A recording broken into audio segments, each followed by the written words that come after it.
kita, ngecek itu bukan hanya ngecek datang, itu bukan. Karena kita yang takutkan ini kan ini suara orang yang ada di dalam Iya. ini gitu kan. Si pemilih ini secara sadar dia betul-betul ingin mencoblos siapapun itu dan dia akan membuka Oh. surat suara itu. Dan kami pastikan ada PTPS kami yang menyaksikan dan mengawasi di sana untuk mengawal dari hak pilih masyarakat.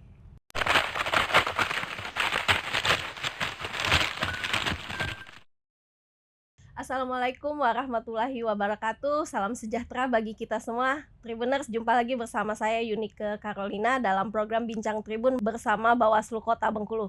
Sekarang sudah hadir bersama saya Ketua Bawaslu Kota Bengkulu itu Bang Rahmat Hidayat. Apa kabar Bang? Alhamdulillah sehat. Sehat ya Bang. Bersama Bang Daye, ini kami kalau panggilan akrabnya di kampus, senior saya beliau ini. Kita akan membahas tentang tugas dan tanggung jawab Bawaslu Kota dalam pengawasan logistik pemilihan kepala daerah serentak di tahun 2024 khususnya untuk Pilwakot dan Pilgub di Kota Bengkulu. Mungkin Bang bisa langsung saja disampaikan apa aja Bang tugas dari Bawaslu Kota Bengkulu terkait logistik ini. Baik, Assalamualaikum warahmatullahi wabarakatuh. Waalaikumsalam. Terima kasih atas kesempatannya. Memang secara PIC saya selaku ketua merangkap jadi Kordib SDM dan Datin itu bertanggung jawab untuk logistik ya, pengawasan logistik. Jadi ada beberapa yang menjadi fokus dari pengawasan logistik ini. Pertama soal pengawasan dari surat suara itu sendiri. Yang kedua kan pasti soal keamanan dari surat suara. Yang ketiga kita akan mengawasi ketersediaan dan keabsahan dari surat suara. Terus kita juga akan koordinasi dengan pihak keamanan tadi untuk melakukan proses-proses pengamanan, bagaimana mengawal logistik ini sampai nanti di hari H itu betul-betul terdistribusi di setiap TPS. Jadi tahapannya jelas. Ketika proses pengawasan yang pertama kali kita lakukan adalah pertama kita melihat dulu jumlah dari seluruh mata pilih yang ada. Terus ditambah 2%. Dan kita juga melakukan pengawasan melekat ke KPU terkait lokasi percetakan dari surat suara tersebut, dan itu sudah kita lakukan. Pencetakan surat suara ini kemarin sudah kita awasi sampai dengan distribusi dari lokasi percetakan sampai ke gudang KPU Kota. Nah, kita ngecek itu bukan hanya ngecek datang, itu bukan. Tapi yang ada beberapa poin yang kita cek. Pertama soal jenis kertas yang digunakan, apakah sesuai atau tidak. Yang kedua tampilan dari 5 paslon ini seperti apa. Yang ketiga hasil cetakan. Dan kita juga memastikan apakah ada pengamanan atau tidak di surat suara. Nah, dari dummy yang kita lihat sampai yang kemarin kita ini kan, kita memang melihat ada hologram yang dibuat oleh percetakan. Artinya ini tidak bisa diperbanyak atau duplikasi oleh pihak-pihak yang tidak bertanggung jawab. Itu bahaya kalau bisa diduplikasi. Nah, itu dia. Makanya.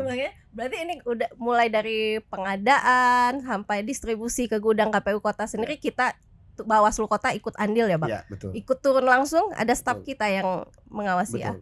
Ya. Ini gunanya biar nggak ada pengadaan-pengadaan di luar jumlah DPT ya Bang? Iya, itu satu. Yang kedua kan biar tidak ada sakwasangka di luar sana.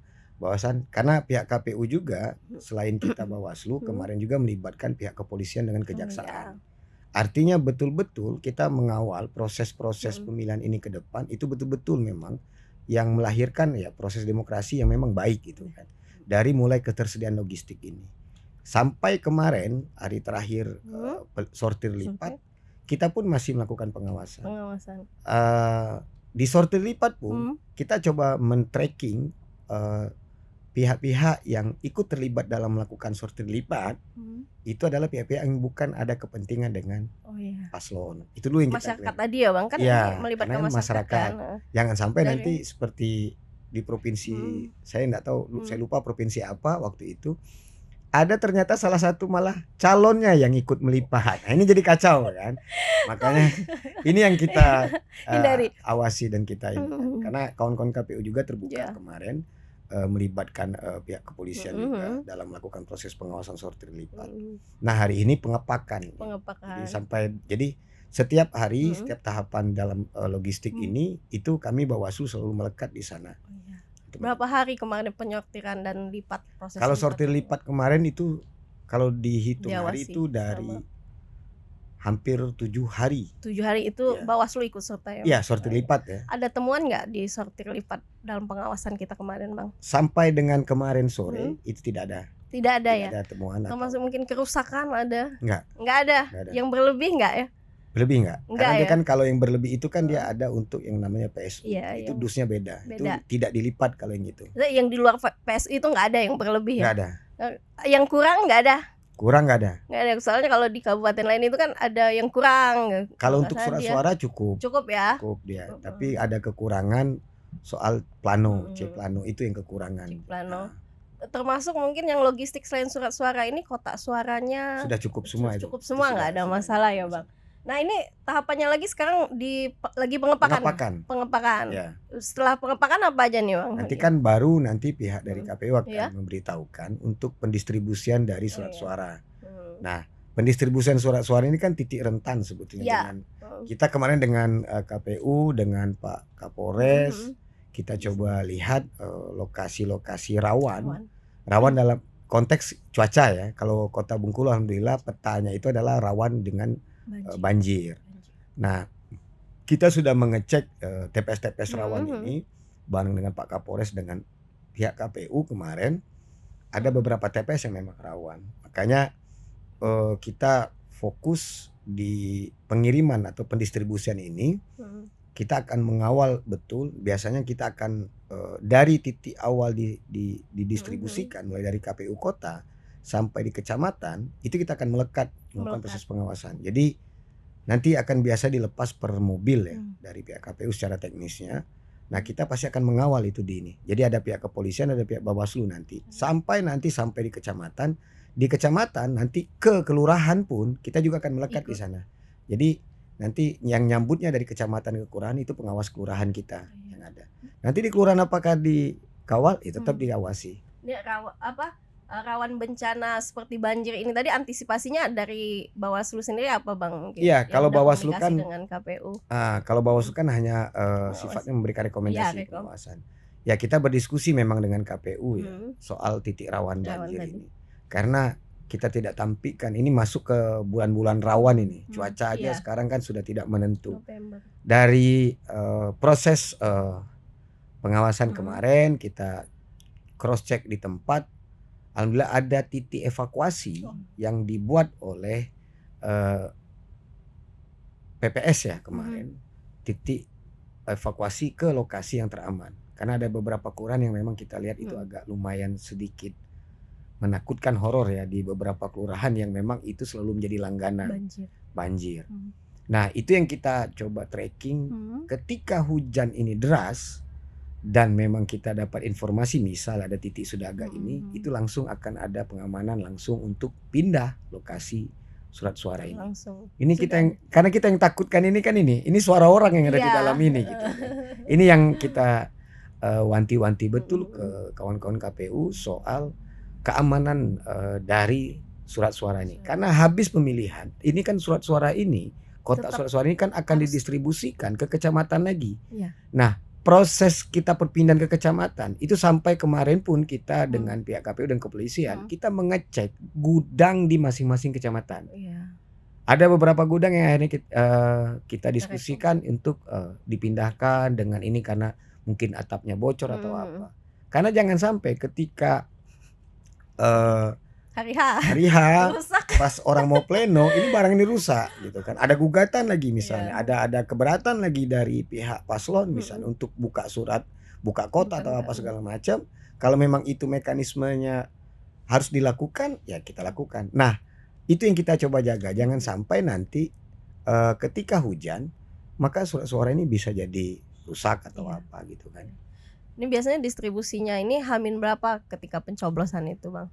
Kalau pengalaman yang kemarin kita Hamin 3 ya. Hamin 3 itu udah didistribusikan semua. Karena Kota Bengkulu secara Mhm. geografis tidak Nggak ada yang tidak ada kendala sulit. yang sulit Akses sulit pun akses gitu. nggak ada ya, Tidak ada. seperti di daerah lain Beda, yang masih jalan ya. tanah gitu. Kalau kota Kalau masih ya. kabupaten ya memang itu dia Ya. TPS rawannya soal akses. Akses. Kalau kita kalau akses alhamdulillah tidak terlalu paling sulit. banjir musim hujan ini ya Nah, Bang. ini Ya. yang jadi sorotan di kita itu Iya. soal rawan di Antisipasi. banjir. November rain. Nah, ini yang jadi Musim hujan. problem di kita itu seperti itu gitu. Bang, kalau misalnya ada temuan atau indikasi kecurangan, penyalahgunaan logistik, ini khususnya surat suara nih Bang. Ya. Mungkin udah dicoblos kan, siapa tahu kan udah dicoblos duluan atau gimana. Ini ada sanksi nggak Bang yang mengaturnya? Ya ada pasti. Ada ya? Ada. Makanya kita berpesan sebetulnya ya, kita menekankan kepada pemilih di Kota Iya. Bengkulu, ketika sebelum masuk bilik suara, ketika diberikan surat suara, tolong dibuka dulu di hadapan KPPS-nya.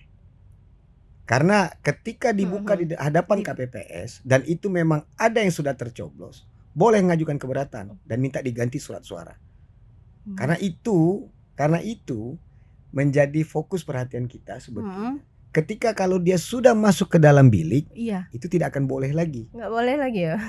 Makanya kami berpesan sebetulnya, upayakan sebelum memilih, ketika sudah mendapatkan surat suara, tolong betul dibuka di depan hadapan KPPS. Di hadapan KPPS. Nggak apa-apa itu kita buka. Nggak apa-apa. Nggak apa-apa ya. Nggak apa-apa. Itu bentuk dari perhatian kita, bahwasan ini keyakinan kita, bahwasan surat suara ini belum tercoblos loh.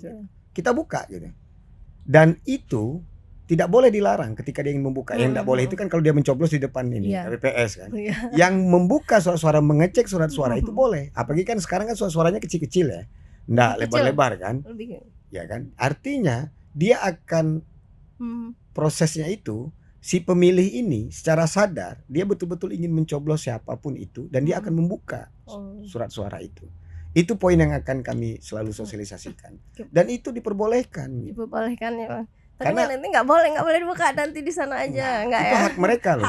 Jangan sampai nanti tiba-tiba di bilik suara mereka mengajukan keberatan, ini jadi problem. Oh iya. Wah ini sudah dicoblos ini. Enggak, Jangan-jangan makanya kalian yang coblosnya gitu. salah coblos kalian Iya, mungkin. mungkin. Ini pesan kami dari Bawaslu, sebelum masuk ke bilik suara dan ketika sudah diberikan surat suara oleh KPPS, buka di depan di hadapan KPPS. Cek. Kalau memang di situ belum ada tanda, belum ada segala macam, silakan boleh bawa masuk. Karena kenapa? Ketika mengajukan keberatan itu di depan KPPS, itulah diganti itu surat suara. Gitu. Bang, kalau di Bengkulu sendiri kan tadi surat suaranya nggak ada berlebih nggak ya? Nah kalau misalnya berlebih itu biasanya mekanismenya seperti apa Bang? Cadangan itu di mana disimpannya? Cadangan itu ada di KPU kota. Pengawasannya Kalau seperti apa Bang? Dia kan biasanya di daftar list dari pendistribusian nanti logistik. KPU akan membuat itu. Misal di sana ada TPS A misalnya di kelurahan B itu jumlah pemilih itu ada 220 misalnya. Nah ada cadangannya itu 2%. Itu siapa yang megang? KPU. Kita awasi. Kita awasi. Tetap kita akan awasi. Artinya suara-suara yang tidak terpakai ini itu harus tercatat. Ya. Dia harus tercatat dan kami juga dari pihak Bawaslu akan mencatat berapa jumlah kelebihan dari suara-suara yang tidak terpakai. Nanti kita cek juga ya suara-suara terpakai, suara cadangan itu kita hitung benar ya Bang? Betul. Jadi di Bawaslu nanti akan ada namanya LHP ya, pengawasan dari PTPS. Jadi berapa jumlah surat suara yang digunakan dengan jumlah pemilih yang melakukan melakukan proses hak pilih dia itu berapa? Misalnya ada cuma 120 yang melakukan pencoblosan, maka surat suara yang tersedia ada berapa? 300. Nah ini yang harus kita inikan dulu. Karena kan harus disegel dan segala macam. Oh itu disegel lagi nanti? Ya disegel oleh pihak KPU. Dan kita akan mencatat kelebihan surat suara itu. Dan ini akan connect nanti. Di mana akan connectnya? Kalau ada kecurangan akan ketemu nanti di ketika pleno di tingkat kecamatan. Kecamatan ada ya, kabupaten juga ada. Kabupaten akan ada. Karena pasti akan ada dan setiap partai setiap saksi dari pasangan calon dia juga punya yang namanya C hasil. Dan di situ pun ada tuangan bahwasan sisa surat suara jumlahnya sekian. Untuk gubernur jumlahnya 10 misalnya. Untuk wali kota jumlahnya ada 30 misalnya. Itu tertuang dan kami dari pihak Bawaslu akan mendapatkan kopian dari itu. Artinya proses pengawasan itu kita sampai ke tingkatan paling bawah itu kita lakukan. Biar nanti ketika cross check jumlah pemilih dia akan connect itu. Dia akan connect jumlah pemilih ya kan keseluruhan dari DPT ditambah jumlah orang yang menggunakan hak pilihnya ya kan. Dilihat berapa akan ada ketemu angka dikurangi dengan jumlah surat suara dengan jumlah cadangan surat suara. Dia akan ketemu itu nanti angkanya. Makanya untuk sekarang kecurangan di tingkat logistik ini itu sangat kecil sekali uangnya. Karena semua terkontrol. Pihak kepolisian pegang database itu. Iya. Kejaksaan juga ikut terlibat ini. Ya, kalau kejaksaan kan dia di Bawaslu nanti karena ada namanya Gakumdu. Gakumdu ya. Kalau kepolisian dia tahu seluruh daftar list dari logistik yang ada di KPU. Pegang semua masing-masing ya Bang. Dia memang udah diantisipasi untuk kecurangan dalam hal logistik ini ya Bang. Ya. Udah sangat-sangat betul. Ruang untuk kecurangan itu udah sangat-sangat kecil ya. Sangat mungkin terlalu nekat lah orang. Terlalu nekat. Ini pasti akan kita bilang kecil, terlalu nekat. Terlalu nekat. Ini kalau sanksinya apa nih? Pidana bisa nggak Bang? Ada sanksi pidana ya. Nyoblos 2 kali aja pidana. Apalagi itu. Itu jelas pidana. Iya. Dan kami pastikan itu akan ditindak. Gitu. Jadi ketika ada proses, makanya kami juga ketika ada gejolak di tingkatan pleno di tingkat kecamatan, kami sudah berpesan ke masing-masing kawan kecamatan panwascam kita untuk mempercepat proses itu dengan sebaik mungkin. Karena jangan sampai ledakan-ledakan ini membangun potensi konflik lainnya. Gitu. Jangan sampai kan nanti ya namanya pendukung ya. Ingin dukung yang didukung dia menang kan. Ya sekarang hari ini kalau kita ingin tanya yang nyalon ini maunya menang semua kan. Enggak ada yang mau kalah gitu kan. Tapi kan persoalannya bagaimana proses dari seluruh tahapan ini terkawal dengan baik dan memang tidak ada kecurangan ruang di situ gitu. Oke.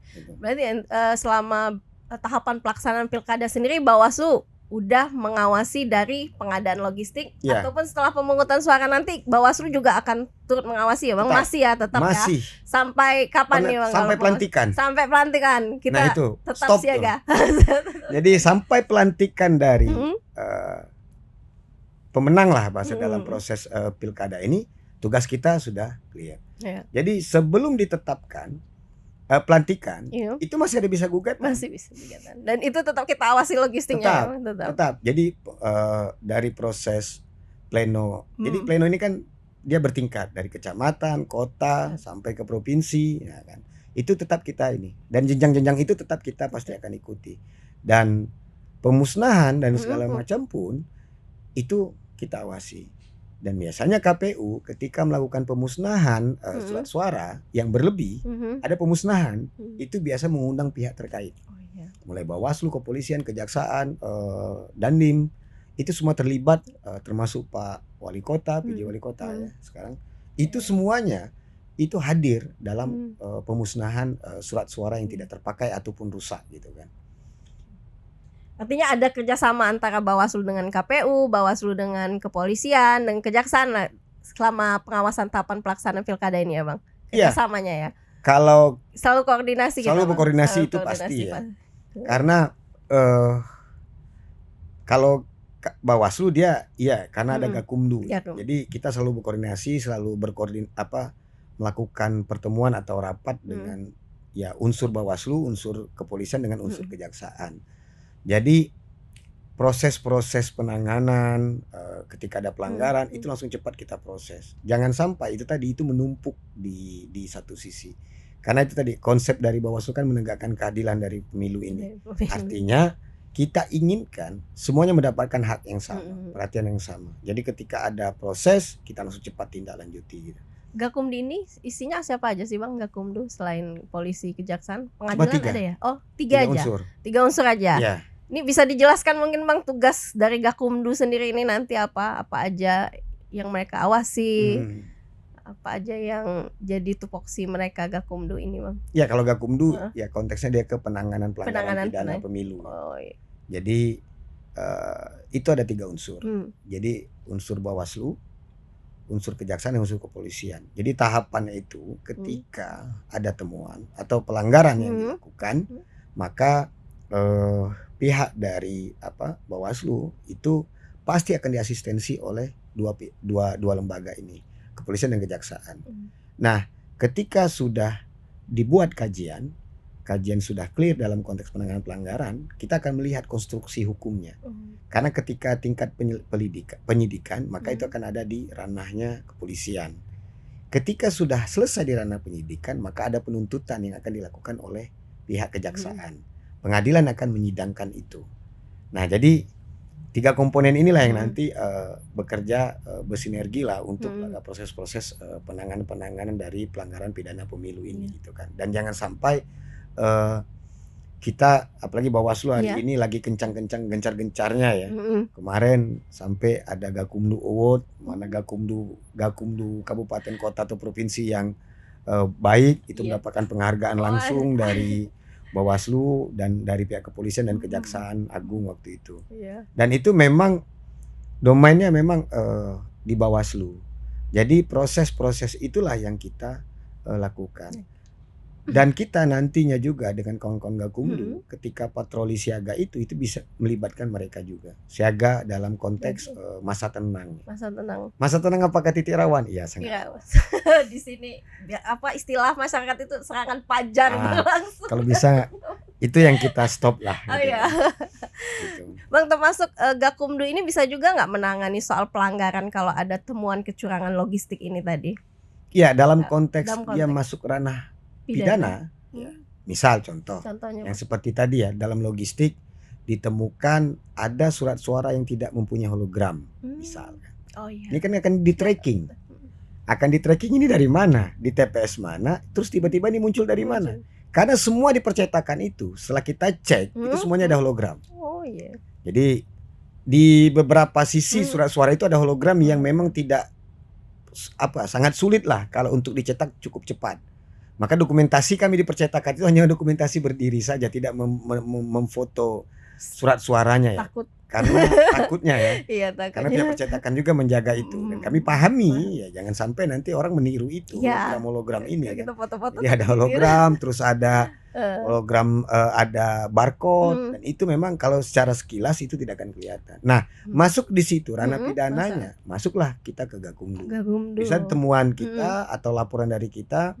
Nanti kita akan langsung cepat rapatkan, akan kita panggil pihak-pihak terkait ini. Misal kalau ditemukan di TPS 3, maka yang akan kita panggil duluan itu adalah KPPS sama PPS-nya. Kita bisa akan tracking nanti pihaknya siapa akan terlibat, siapa ini masuk dari mana, logistik kok tiba ini berbeda segala macam.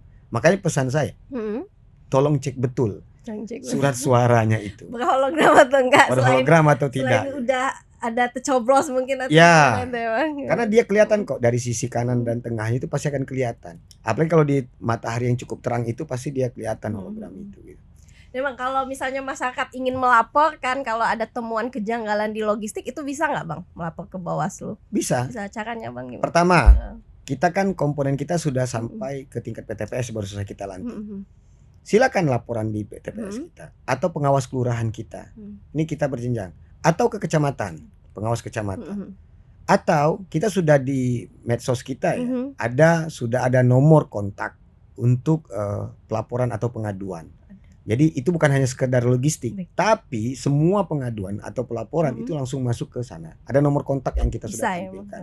Jadi silakan laporkan, karena betul kita ingin proses demokrasi yang ke depan ini itu melahirkan pemimpin-pemimpin yang baik, itu pasti. Dari hasil yang baik. Hasil yang baik. Jujur ya, itu poinnya. Ini closing statement Bang, mungkin menutup pesan untuk masyarakat Kota Bengkulu. Ya. Pertama, momentum pemilihan pada hari ini, masa depan ya Kota Bengkulu khususnya itu 5 tahun ke depan itu akan ditentukan di tanggal 27 November. Itu poinnya. Yang penting saya menghimbau kepada masyarakat, jangan mau tergadai untuk 5 tahun ke depan dengan hanya sedikit rupiah. Itu satu. Yang kedua, pilihlah pemimpin berdasarkan visi misi yang baik. Yang ketiga, upayakan untuk tadi mengecek betul ketika ingin melakukan pencoblosan di TPS sebelum masuk ke bilik suara, tolong buka betul, dicek betul sudah tercoblos atau belum ini surat suara dan di hadapan oleh KPPS. Dan kami pastikan ada PTPS kami yang menyaksikan dan mengawasi di sana untuk mengawal dari hak pilih masyarakat. Jadi kami meminta atau menghimbau kepada seluruh masyarakat Kota Bengkulu untuk menggunakan hak pilihnya sebenar-benarnya dengan sebaik-baiknya, karena ini menentukan masa depan Kota Bengkulu 5 tahun ke depan. Itu aja Bang, ada siap. closing-nya. Terima kasih. Baik, benar. Itu tadi bincang kita bersama Ketua Bawaslu Kota Bengkulu, Bang Rahmat Hidayat. Bincang-bincang yang informatif tentunya dan seru juga ini Tribuners. Ingat, gunakan hak pilih Anda pada tanggal 27 November nanti, dan kalaupun ada pelanggaran, Bawaslu siap menerima laporan dan pengaduan dari masyarakat. Saya Yunike Carolina selaku host pamit undur diri. Sampai jumpa dalam program selanjutnya. Wassalamualaikum warahmatullahi wabarakatuh.